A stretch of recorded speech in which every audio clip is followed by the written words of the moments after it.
कोहरा लखे गया रे कोहरा लखे गया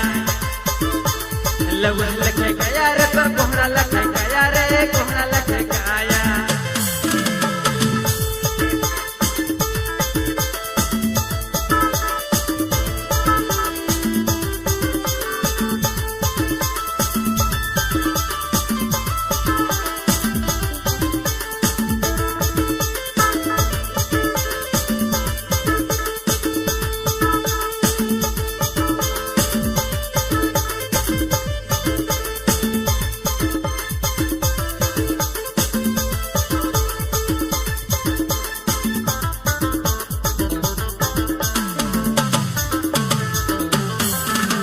हो गया तुम इतने मोटे की क्यों मक्खन खाती हो गया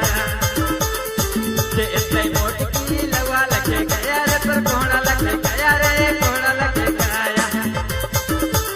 लवा लगे गया रे पर कोहरा लगे गया रे कोहरा लगे गया। आप सुन रहे हैं नागपुरी लाइव।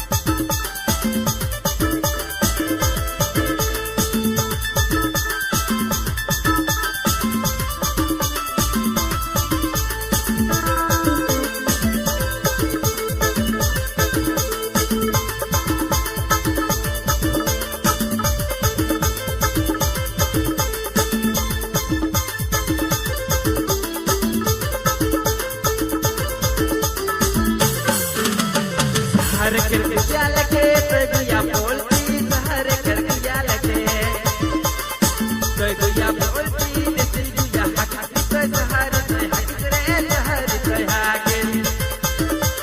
जैसे गुया हक तो हर से हक रे हर से आगे हर कर दिया